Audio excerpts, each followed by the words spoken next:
Hello, this is the Mackenzie Show, and we're here with Cate and Tara and Georgia interviewing our dad, Colin Mackenzie. Hello, Colin. Good morning, girls. You're all looking wonderful. You? Thanks, Dad. That's very nice. So we're here to talk about your exceptionally marvellous book, Pressing My Luck, and of course, the scoop of the century, Biggs. Now, what we wanted to ask you about is, obviously, as Bruff said, this was an amazingly chaotic scoop with a huge amount of difficulty and trauma, and it ended up being, you ended up being the most famous journalist and the most trodden upon journalist at the same time. So when you think about that story, that you got this scoop and you went to Brazil and you met Biggs, but people advised you, like Brian Vine, to stay with the Express, who then shoved you one. What do you feel? Do you feel, I wish I hadn't, I shouldn't have taken Brian's advice? You had an instinct, you wrote about this in the book, I had an instinct about the editor. What's your thoughts on that? Well, I had an instinct about the editor who was a little out of his depth. He'd been the editor of the Scottish Daily Express, which didn't cover a lot of foreign stories. It tended to focus on football and murder, two of the most prominent news items in Scotland. And when he came down to London to take over from a very famous editor called Bob Edwards, he encountered a mistake fairly early on. I was running the night news desk one evening in September 1973, when the paper claimed to have found Martin Bormann in Buenos Aires. And he was the Nazi who very largely masterminded a lot of the war under Hitler, and was responsible for all sorts of horrendous goings on in the Second World War. And he had escaped and hadn't faced trial at Nuremberg or any of these other things, and was among a number of prominent Nazis in South America. So it was a huge story. And we'd photographed this man crossing a street in Buenos Aires and said it was Bormann, who was a director of various South American companies. Well, I walked straight into the editor's office that night. It had been a very secret thing. We'd had a reporter and photographer in Buenos Aires for 6 months chasing the story. And there was a lot of secrecy. And the first I knew of it was when the first edition came out that night. I walked in to see Ian McCall, who was the editor, and I said, with my knowledge of South America, my fluent Spanish, I should be sent out straight away to be backup to the team out there. And he said, oh, Colin, that's not as simple as that. He said, this is a very slippery individual. We don't know exactly where he lives. I said, hang on a minute, we've got a photograph of him. We must have followed him from somewhere. We must know roughly where he is. Oh, no, Colin, he's a very slippery individual, he said. So that was my first concern. And then, of course, within a week, we had a writ for libel from a perfectly innocent Argentine school teacher who was the man we had photographed crossing the street in Buenos Aires. Some of the companies we'd alleged he was a director of knew nothing about it and had never either met Bormann or knew of Bormann. And it turned out to be a complete fiasco and a farrago of the truth, as it turned out. And this happened 3 months before I then arrive in the editor's office and tell him, I think I've found Ronnie Biggs in Brazil. And all the editor can think of is more problems, more pound signs going over the horizon, another Walter Mitty living in Brazil claiming to be Biggs, such and such and such. So he never received the story with the greatest of enthusiasm that most other editors of Fleet Street would have done. Yeah. And that's when I started getting nervous. Yeah. But can I say, when you were able to prove it was Ronnie Biggs, why do you think he took that information to the police? I know you explained in the book that he was sitting next to the Assistant Deputy Commissioner of the Metropolitan Police at a dinner, but do you think that it was more than just, you know? He was engaging an insurance policy because he felt that if the police, Scotland Yard, were out in Brazil arresting Biggs, there could be no doubts in anybody's mind we got our man. And of course, this was ludicrous because I had already presented in with a letter from Biggs with his fingerprints all over it. It was easily checkable. And there was no extradition arrangement between Brazil and Britain in those days. I would have advised Biggs, and he agreed to do this, to give himself up to the British consulate in Rio de Janeiro, and we would have come back with the story in the bag on a plane. He would have been arrested at Heathrow Airport and sent to jail to complete his sentence. Now, Mr. McColl, because of his history with South America, was a very, very nervous and unsure man. And that's why he told Scotland Yard to get the insurance. But the thing is, how is it that, what if he'd given duff information to Scotland Yard? Then he'd have looked like an even bigger fool. And another thing also is, aren't journalists much like priests? You don't have to reveal your sources, and you don't have a moral duty to turn people in the same way. Well, that's absolutely true. There was no doubt it was Biggs because they had the fingerprints, and unknown to me, he'd sent the fingerprints to Scotland Yard to prove it was Biggs. So they were under no illusions that it was Biggs once he'd sent that letter to me. Furthermore, I had not only interviewed him from home to check who he was, but I then re-interviewed him with the news editor of the Express, Brian Hitchin, listening in and answering all the questions they had given me, most of which I'd already asked him. But he was very patient and willing, and he answered all those questions.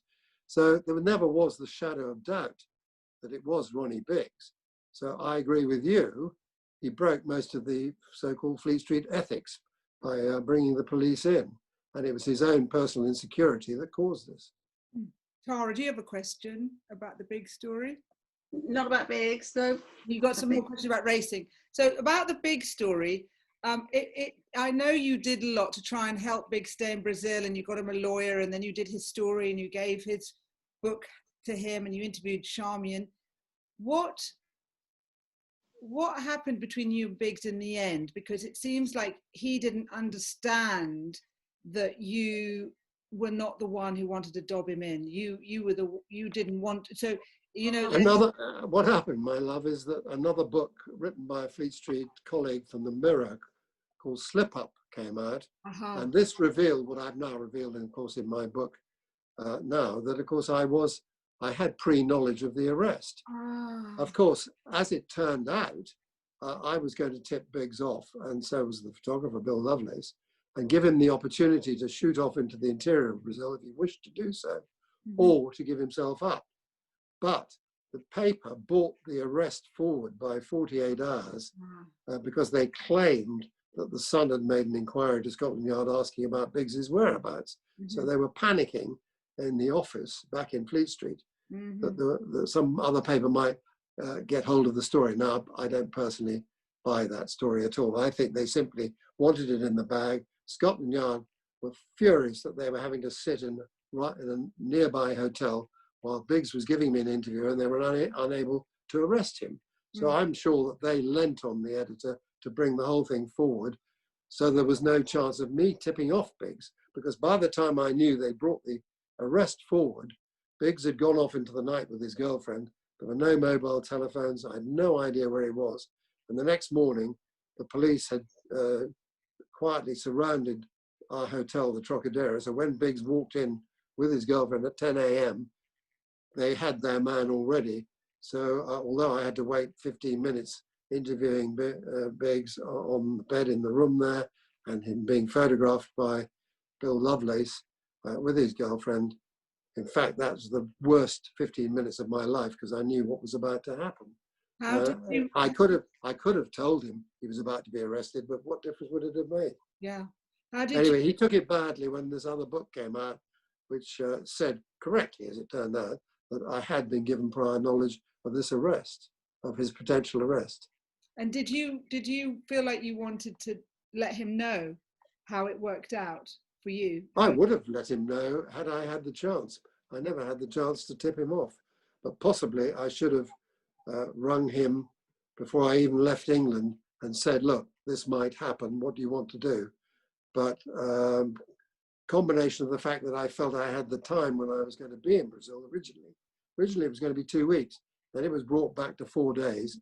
And eventually he was arrested after 2 days. And of course, one of the from a journalistic point of view, I hadn't even got the story out of him properly. We'd spent the whole day photographing him in various Rio locations to establish why he was there and the fact that he was there. And so he'd hardly said anything. He imagined we were going to have 2 weeks, nice restaurants, plenty of time to talk about his life on the run, etc., etc., etc. And of course, this whole thing was brought forward to less than 48 hours by the office by the time we were able to get hold of them. That was one of the great difficulties. It was very third world communications.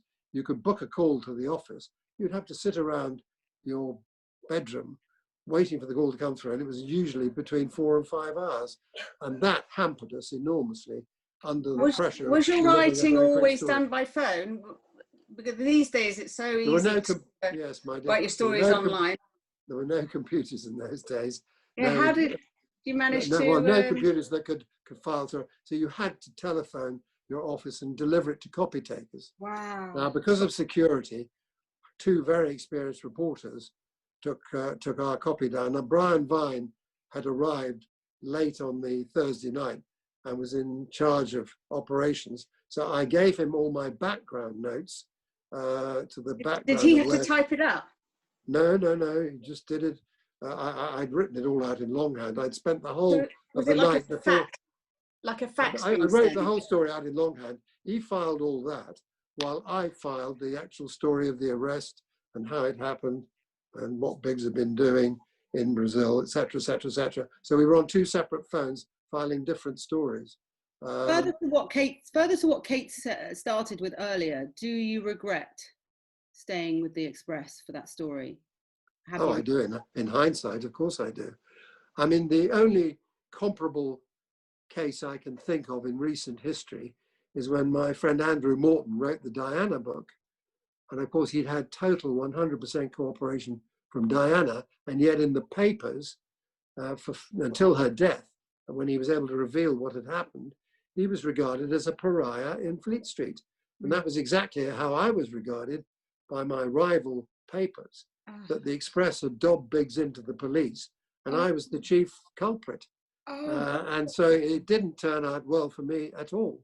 That's what happened. Because in your book, you say that you went to the editor and you decided to leave, even though a new editor was coming in. But was it that you were perceived as a pariah, and that's what made you want to leave at that point? Well, this was a year later when I'd been given a year sabbatical to write my original Biggs book. Right. But by then, which was, I suppose, 10 months after the arrest, I had decided I wanted to move on anyway. So I said, look, if you make me bureau chief in New York, I'll stay. But otherwise, I wish to leave. And by then, Ian McCall had been replaced by Alistair Burnett, later of ITV. Oh. And he was the new editor. Oh. And he said, look, I can't give you that job. What do you want to do? And I said, I think we both know I want to leave. And that's how it was left. Well, did you leave because of what McCall had done? Sorry. Did you leave because of what McCall had done, or because they didn't give you the New York job? No, largely I wanted to leave to try my hand at writing and freelancing. I was pretty certain they wouldn't give me the New York job, even though I had been there and worked there for 3 or 4 months of the year before, because they would have had to get rid of the existing person, which they didn't want to do, quite understandably. But I wanted to make it difficult for them to keep me. And so we just agreed to part company, basically. But it did have the effect that I was blamed for the police presence in Brazil, which was nothing to do with me. Got it. So you took you were shamed out of town. Not exactly shamed out of town, but it left a rather nasty feeling in the taste buds. For example, that story would have won me Journalist of the Year in any other year, but for the fact that colleagues who might have voted for me, or colleagues on other newspapers and other newspapers, decided that the Daily Express had behaved in an underhand manner. And therefore I didn't get Journalist of the Year that year. Wow. So did that leave you feeling like you didn't want to do journalism, or did it leave you feeling, what did it leave you with? Do you feel lack of trust in editors and journalism as a whole? Or? No, I know how newspapers work. I felt very, very annoyed with Ian McColl, the editor of the Express. I don't think another editor would have acted that way.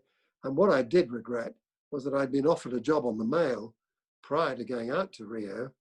I never let on to the Mail, of course, that I had this story, but had I done so, I know for a certain fact that the editor of the Mail, David English, would have acted in a completely different way.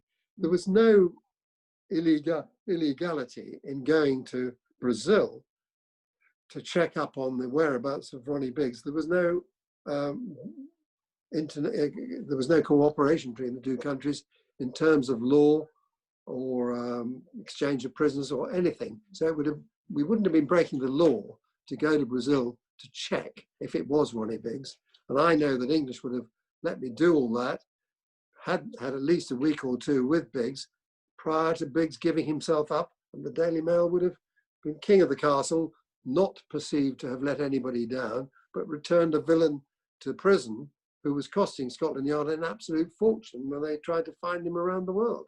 I mean, it was hundreds and hundreds of thousands of pounds. And when Slip Up came out, did you feel like you wanted to tell Biggs your side of the case? Well, it was quite difficult because he was in Brazil and I was here. But I think Slip Up only came out after I last saw Biggs in '75. He got wind of it, but I don't think it had actually come out.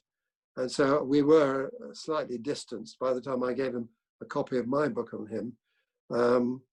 No, at that stage, I was trying to bluff it out. But of course, in the end, Slip Up revealed I wasn't entirely accurate throughout, but it was a fairly accurate portrayal of what went on, although it did portray me as a naive abroad, which I was a bit irritated with, as you can imagine. So in a way... Moving on to happier times, later in your career, what must it have been like for you to become a horse racing journalist? Well, as you girls probably know to your cost, I was a little bit of a racing fan, even in your youth. Just a bit. I used to like to watch it on a Saturday afternoon. And I had little bits and pieces of horses I owned down the years. Yeah. And of course, when I got the phone call, I was on the Daily Mail by then in 1985, from Bruff Scott saying he was going to create a new newspaper called The Racing Post. That must have been a bit scary. It was a little bit scary because you never know if these institutions will survive. But he assured me that he had very solid financial backing from Sheikh Mohammed of Dubai. And I didn't really need a second invitation. And the thrill of starting up a new newspaper was quite something. It's almost like giving birth to one of you beautiful girls, but not, of course, nearly as important. So what's that like when you're invited back in a way to give your own, when you've had that kind of rough experience of the year, you could have been Journalist of the Year, and then Bruff invites you back into the fold, but in an area you're very comfortable with. What's that like? Well, it was very exciting and very very kind of Bruff to do it, and I hope I worked my socks off, which I did for 3 years, the Racing Post, to such an extent that David English, who'd been a little bit annoyed to see the byline on the big story, having offered me a job only 3 weeks before, was welcoming me back to the Mail. And I had a lovely interview with him, and he said, well, you're the natural person to take over from Jim Stanford, who was retiring. So that was very pleasing. And by then, I re-established myself in Fleet Street. Yeah. So there was a healing for you around newspaper. There was a healing, but I was in a comfortable part of the paper. It wasn't the most important part of the paper, but I had a lot of space, which sadly my you were lucky enough to have another big. You were lucky enough to have another big scoop in the racing world, of course, with the drugs thing. Well, yes, I had several fairly big stories doing racing. I mean, I was very lucky. My very first month or two on the paper, a lovely old horse called Desert Orchid, who was rather like Red Rum, went beyond the racing pages, won the Cheltenham Gold Cup. And on that day, which was in March 1989, none of my colleagues, for some reason, usually you have a big sports feature writer and possibly even a newsman at Cheltenham for these big occasions, but there was nobody else there. So I was writing not only the racing story, I was writing the background as a sports feature, I was feeding the feature pages of the Daily Mail, and I was feeding the news pages of the Daily Mail. You were So the whole thing. I didn't leave the racecourse till about 11:30 at night that night. You did everything. And I did everything, and it got me really established back on the paper. Ah, congratulations. So that wasn't a scoop, it was just jolly hard work. You were the prodigal son in a way. You had a return. Well, yes, it wasn't to the Express, but it was the prodigal son went back to his own home. Yeah. And I was back in Fleet Street big time, yes. Yes. And that must have felt satisfying. It was very satisfying. And then 20 years in that role for the Mail, I delivered quite a lot of good scoops. In fact, right at the end of my career, at the tail end of 2007, there was a court case in the Old Bailey in which the champion jockey Fallon was one of several people accused of corruption. And eventually there wasn't enough evidence put together by the racing authorities to convince the jury. And the judge, in fact, called a halt to the case halfway through. And all my other colleagues had Fallon back riding on the Monday following. This was a Friday afternoon when the judge said there was no case to answer for the various defendants. And I had got wind of the fact that Fallon, the champion jockey, had failed a second dope test or drug test in France that summer for cocaine. And I knew that the penalty, when it finally emerged, would be an 18-month ban on his riding. So he wouldn't be able to go back to being the #1 rider for the Irish Coolmore team, where he was making a huge success of his career, for at least 2 flat seasons. So I came out with this story on the back page of the Mail on the Saturday morning, and I remember John McCririck on the morning line pulling up this story, utterly astonished that nobody else had got it, and slightly disbelievingly saying, Colin Mackenzie says that Fallon's going to be out of the game for 2 years. Well, luckily for me, the story turned out to be completely accurate and correct, and poor Mr. Fallon lost his job with the Coolmore team, obviously, because he couldn't ride for them for 2 years. The story was quite a good sort of postscript to my career, as it were, on the Daily Mail. So back being an investigative journalist? In a way, every journalist does a bit of investigative reporting, whether it doesn't matter who you are, rugby, cricket, or any part of the paper, and even female writers writing on the female section of the paper. Everybody can be an investigative reporter if they come up with a good story. What do you feel about if you were starting your career today? Do you think you'd have had, you talk a lot about luck in your book, and obviously the title is Pressing My Luck, but you know, in life, we all need a bit of luck on our side. But do you think today, because there's so much out there on social media, that we know a lot already about people, whereas in your day, celebrities were really behind closed doors, and if you got wind of something, it really was a scoop. Do you feel like you were working during the golden age of newspapers? I think you put your finger on the whole thing, George. You had to go and source a lot of the stories yourself. There was no Twitter, no social media, no Facebook. If you wanted a story, you had to go out and get it and confront the person concerned. I mean, there's one tiny little story right at the beginning of my career where I was asked on the William Hickey gossip column to get a few people to talk about the first day of term at Eton, only because they tended to be people socially interesting to William Hickey. And I thought, well, I'll just take a chance. I'll try and ring Harold Macmillan, who'd been Prime Minister only a few months earlier, had resigned partly over the Profumo scandal, and partly because he thought he had prostate cancer, which luckily in the end he didn't have. And so I rang Macmillan Publishers, where he was nominal chairman, and asked to be put through to the chairman's office, and expected to hear a secretary on the line.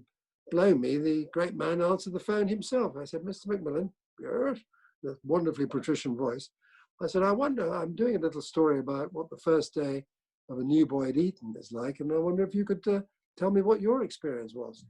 And he thought about it long and hard, and he said, Mr. Mackenzie, I'm very grateful for your question, but I have to tell you that as a publisher, my reminiscences are copyright, which I thought was a wonderful quote. And of course, it went in the paper because it was so, he wasn't disagreeable at all. He was thoroughly cooperative, but he didn't want to tell me because he was his own memoirs to Writing his write. own memoirs. You in your book, La Taylor appears a lot. She does. I had 2 or 3 meetings with her. First time I met her, I was actually with your mother.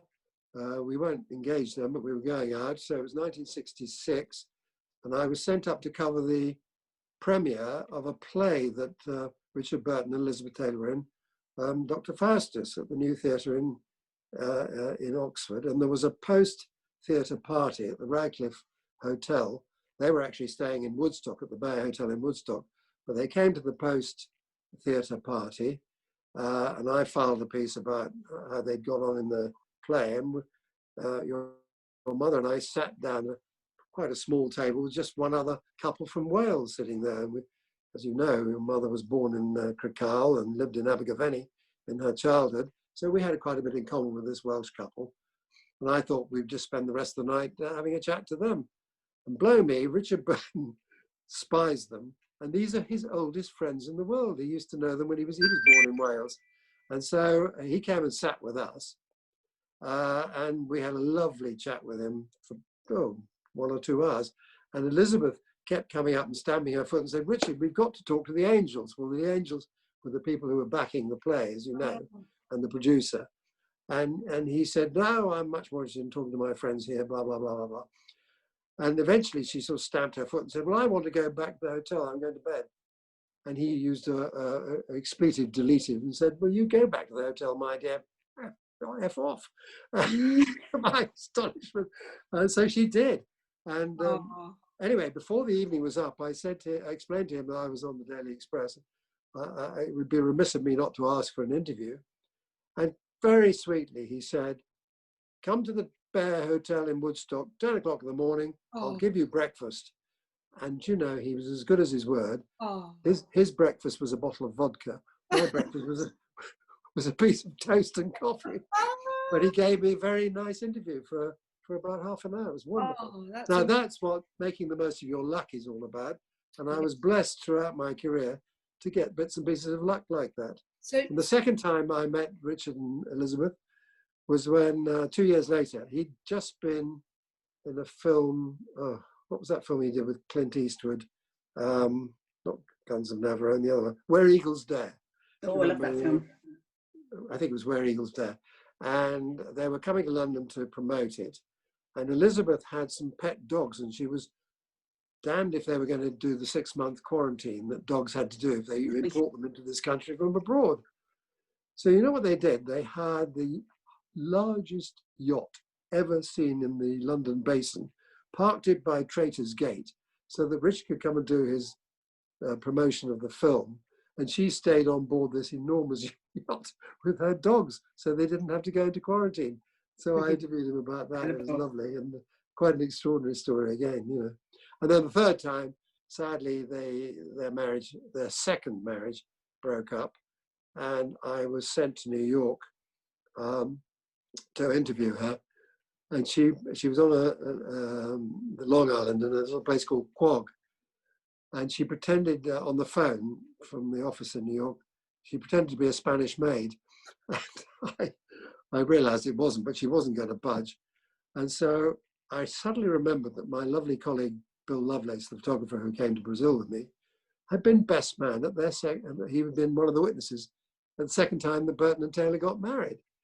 And I rang the office in London, and they said Bill was in Hawaii on some travel feature, but he would get back to me. And 5 minutes later, Bill rang me from Hawaii. He said, look, what do you want me to do?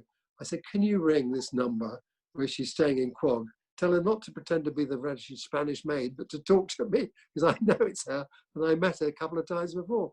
Bill was as good as his word. And as soon as I rang back, she was wonderful. She said, yes, sorry about that, but I'm trying to steer clear of the press. She didn't steer clear of me. Understandably. So that was amazing. And how come you called her La Taylor? Well, but you just a way of, instead of saying Elizabeth Taylor, you call her La Taylor. That's just a facility you use, you know. Oh, okay, okay. Instead of Burton and Taylor, I said Richard Burton and La Taylor. I mean, it's just to alter things. You don't want to keep on saying Richard Burton and Elizabeth Taylor in the same story. You see. Okay, okay. Tara, you wanted to, and Georgia, you wanted to ask some things? No, I've asked my bits. So, so what would you say now? We're encouraging you to get into Twitter and get relevant with the young. What would you say about you getting engaged and telling these stories, these relevant stories, and bringing this wisdom through, you know, and telling people about what it was like in the days of 3-hour lunches and being able to ring Macmillan? And how do you feel about Yes, I haven't mentioned much about the 3-hour lunches, and they weren't all that common. But I do remember one little story I say tell in the book, you were too young to remember, was when, of course, Neil Armstrong landed on the moon. And I'd stayed up all night. It was the most thrilling television, live television, to actually see somebody walking on the moon. We had no idea whether it was marshmallow, hard rock, whether he'd be consumed or what was going to go on. There was so much uncertainty and the sheer danger of landing the thing. And he nearly ran out of fuel in the I can't remember what it's called now, the extra little thing that landed on the moon. It almost ran out of fuel, and he had to direct it by hand because the computers went wrong. So we didn't really know any of that, but just to see it was quite extraordinary. And I hadn't gone to bed, but I thought I was due in the office the next day, and by then I was the education correspondent. And I took a little chance, and I thought to myself, the chances of me being in the paper tomorrow with an education story were about 1,000,000 to 1, because the whole paper was going to be devoted to this incredible feat of these Americans landing on the moon. And so I went into the office, and true, of course, there was plenty of champagne in the office, and then we all went over to El Vino's and celebrated this extraordinary achievement, knowing full well we'd never, well, most of us anyway, would never be asked to work on the story. So I had a day's work, as it were, celebrating this enormous achievement in the watering holes of Fleet Street. Now, that didn't happen that often, but it happened quite often. Now, what you told me before was that because Fleet Street was near the Old Bailey, barristers and journalists all hung out. So there was a kind of sharing of stories. Yes, it wasn't actually the Old Bailey. It was right opposite the High Court. Right. The Old Bailey was only up Ludgate Hill, so it wasn't far away. But the lunchtime in the Wigan Pen or the El Vino's was about 100-yard walk for barristers and people like that. So you could meet barristers in El Vino's as well as journalists. And the Wigan, the Pen, of course, is the name of the club, which applies to the barristers and journalists. And indeed, funnily enough, talking about the moon, one of my first stories in the Express where I had a byline was the premiere of Far From the Madding Crowd, and Terence Stamp and Julie Christie were the stars. And Julie Christie had one of those, she had a lovely skirt on, and it blew up Marilyn Monroe style to reveal her legs as she walked into the premiere. And that particular day, the Express was experimenting with bouncing a picture off the moon. Oh, wow. And publishing it in Mexico the same day, instantaneously. Wow. And this was only in 1967. And that worked. And the Wig and the Pen had the front page of the Express that day, sitting in its foyer for 30 years until the owners sold it on. Wow. Which was with my byline, which was rather special. But just to think that within 2 years of that picture being bounced off the moon, man would actually land on the moon, just showed how fast things were moving in those extraordinary times. Very when I was at drama school, when you had your measurements taken before the final year plays, and they were all put in this enormous tome that was about this thick, and you could go back over the years, and I remember seeing Julie Christie's measurements in the book, which my mum I've never told you that, but now it seems relevant. Has she got her name on the steps like you have? Yes. That's amazing, amazing. So what would you say as a kind of byline for your life? I've got to go. I'm so sorry. 1 minute, Tara? 1 minute. I've got to go. I need a wee. Bye, my darling. Okay, you go, Tara. You go. Love you all. Bye. Love you. Okay. You give us a byline for you and your book, your life this time. What would you say? I've been a lucky bugger. Now, I wanted to say one thing about luck.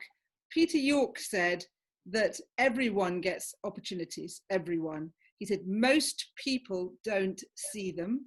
Some people see them, but just let them pass them by. And some people are prepared, see them, and make them into something. And that's luck. What do you say? Yes, I think that's very true. He's absolutely nailed it.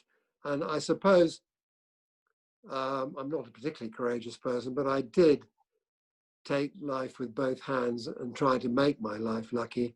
Right. And I think if you sit back and do nothing, that will never happen to you. So you were prepared when those magical moments happened, like Elizabeth Taylor, like Biggs, like Fallon, like different things have happened in your life. You were already ready to take action when the action needed to happen in those moments. Yeah, to some extent, it's taking a risk and having the guts to do so. Yeah. I think, to be honest, most reporters in Fleet Street was like-minded. I wouldn't say I was in any way special. I don't know how I attracted good stories, but I attracted more than most. Yeah. And then it's a matter of taking your opportunities once that happens. Yeah. Brilliant. Well, thank you so much for this wonderful interview. It was great to do it with all of us, and we look forward to more. All right, my darling. Keep up the good work, and I'll try and get myself Twitterati and all the rest of it as best I can. That would be marvellous. Yeah. Be marvellous. A little bit this week would be marvellous. All right, darling. Okay. Will do. Bye. Bye. Bye.